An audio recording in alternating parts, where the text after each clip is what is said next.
Hi, everyone. We're so delighted to welcome you to our first chat with the Tap In co founders, as we're calling ourselves.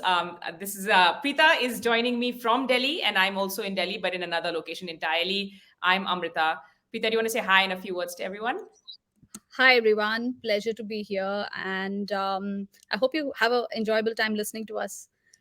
Yes, so we have decided that we are going to be fielding all of your questions in an actual live AMA, and we're going to be kicking off our really exciting programming. We think it's exciting. We're going to be talking to you to find out whether you think it's exciting as well. But just so you get a sense of what's in store for us, with the tap in programming, I'm going to ask Preetha a couple of questions. She's going to talk to me about Preetha, to start with, you've just written this post based on 20 years of your work experience, your professional life, looking at how daunting it can be to look for a job. And we know, of course, this is a pretty rough climate. Can you share a little bit about what you've shared and what you make of, the best way to put our best foot forward? Yeah. You're right, Amrita. This is not an easy climate to look for a job change. And in fact, a job search at any point in time is not an easy process. What we actually need to do is some of the few things that I wanted to kind of share from my end, tips. Things that have helped me as I navigated my career over 20 years. And these tips that I want to share with everyone are actionable, easy to follow, and more importantly, something that comes from personal experience.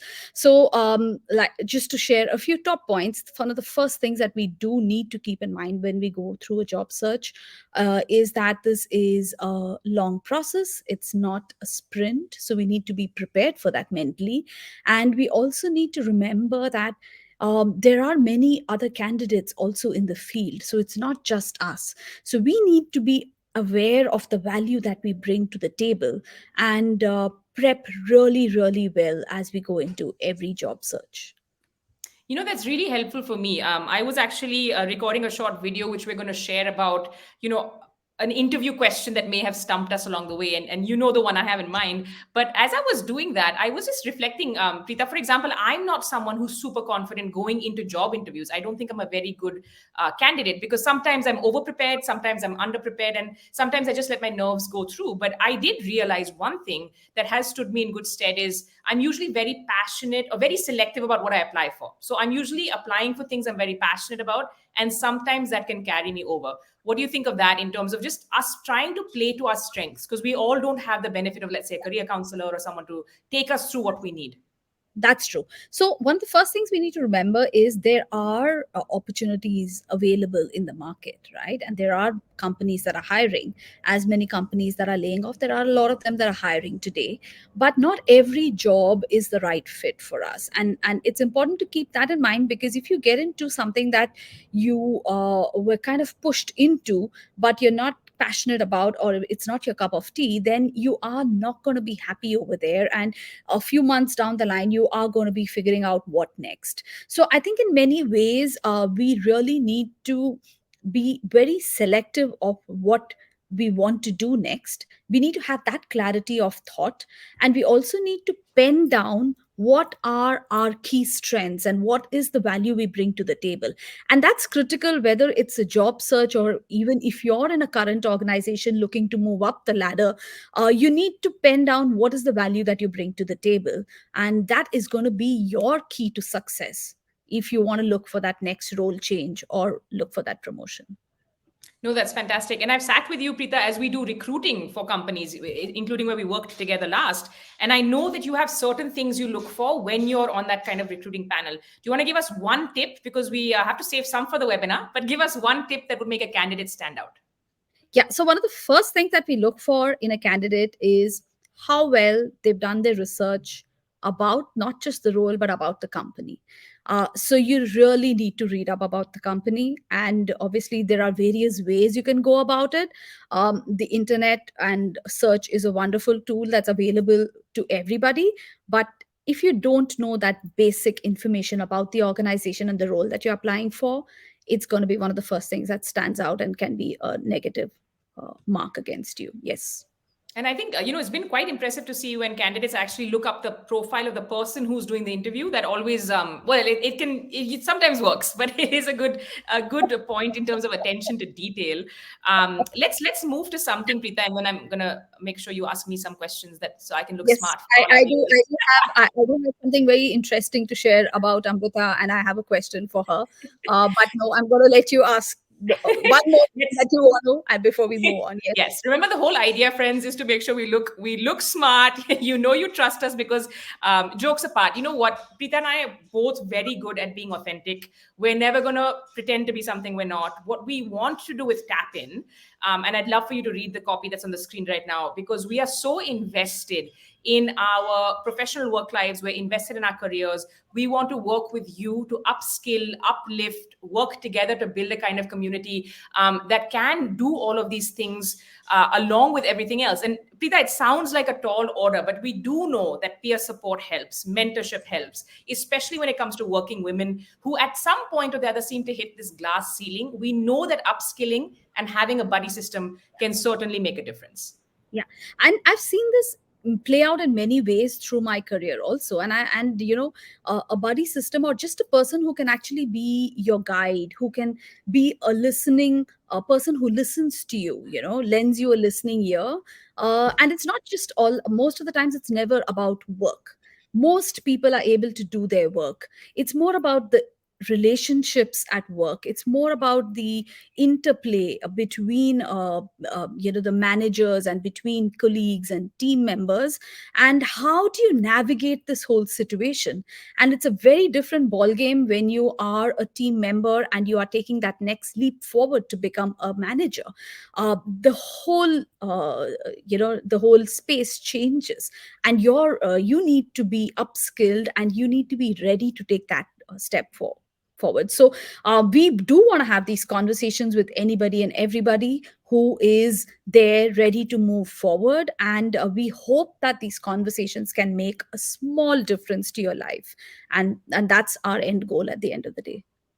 No, absolutely. I love it. I couldn't have said it better myself. I am telling people to stay tuned, Preeta, for our calendar of programming because we've got some really exciting workshops lined up, especially virtually, because many of you are interested from outside of the metros and other cities. So we'll kick off with virtual workshops.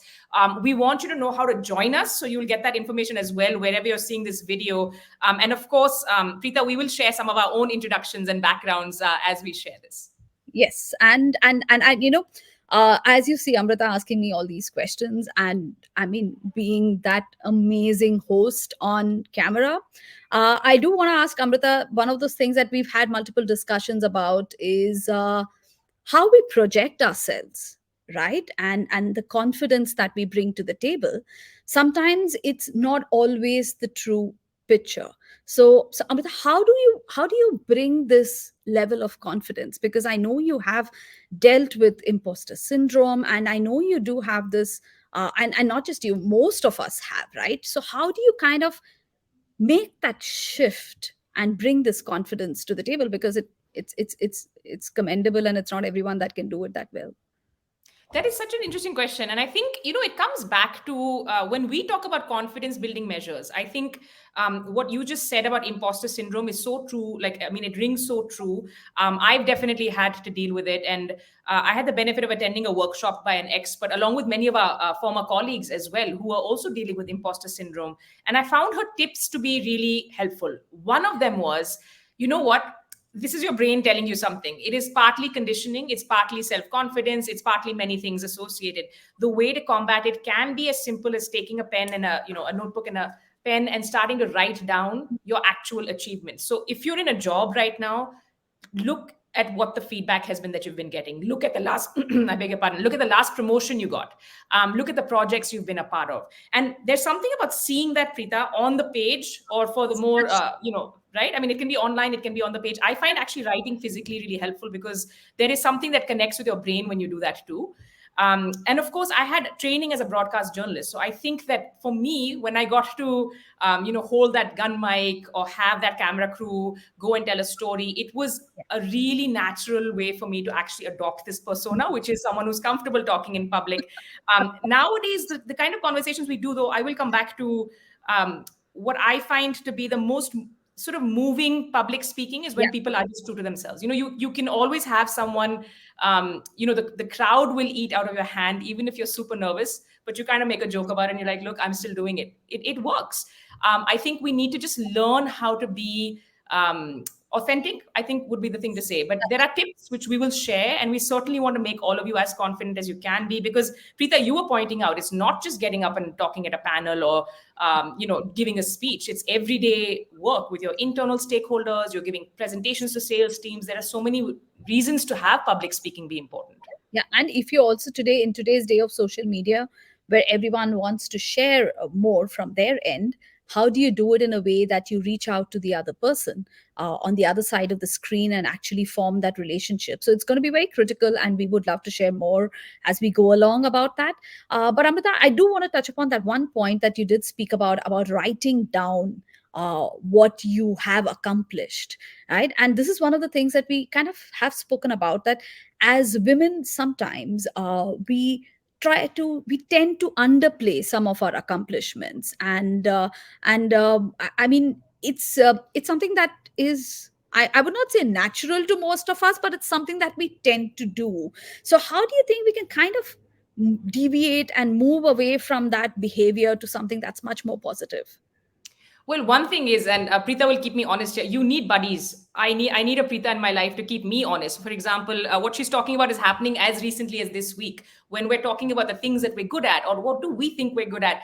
We find we're more honest for our friends, or more and more critical of ourselves. So I think the first thing to do is actually just to sit and really think about what your journey has been. And we've come through a crazy pandemic. We've come through this like terrible economic climate. A lot of people are very hard on themselves right now. And Preetha, I do feel it's something we'd like to delve into a little bit more. But we need to look at how far we've come. First, take stock. So, if someone like me, for example, I have transitioned industries. I was hard on myself every single time because the old rules didn't apply for the new place, right? In media, what makes me good at my job, which also takes a lot of training, and it is a craft. You have to learn it. You have to get good at it. But what applied there is not what I can apply in my corporate job, right? There are suddenly new goalposts, and in corporate life, of course, the goalposts change every day, every week. So how do you keep your sense of balance? I Yes. think when your goalposts are changing, without being overly self-critical, but being honest, that is a reason I think, in theory at least, that kind of performance 360 performance review is a good idea, because you're getting feedback from your peers and your managers. Now, how that is implemented is not what we're going to talk about, but I would say for each of us, if we're lucky enough to get buddies who know us from the workplace, if we are able to put together a circle of informal advisors. It's what startup founders do, right? So why not for working women? And I think that's something we'd like to do as well, Preetha, right? With Tap In, to put these kind of systems and buddy networks in place, help people build out those skills as well as a network. Yes, and like you said, hold ourselves true and hold ourselves accountable to what we have been doing, and more importantly, it's important to have that a core group of allies who can kind of help us, who can uplift us, and who also believe in us. Thereby, we can kind of keep moving forward because we have a support system. And support systems are not necessarily only families or close friends. Support systems can be anybody and everybody. And that's what we hope to achieve through this community, that you find a support system, you find that one ally who's got that similar experience, and who can kind of give you those gems that you're like, I thank God I got that, because now I know how to handle a particular situation, because this could be just unique, you think could be unique to you, but not necessarily so. So yeah, I think that's going to be really interesting as we move along, to share more from our perspective, and also to listen to people as they speak about their experiences, and let them share that with other people so that they can learn. Yeah, 100%. So we're excited to do the listening with an AMA on Friday, the 24th of February. We'll send around the link for you guys to register for that. We will be bringing in experts. And Preetha, we're so excited about this programming because we found some common themes that keep coming up. Of course, imposter syndrome is one.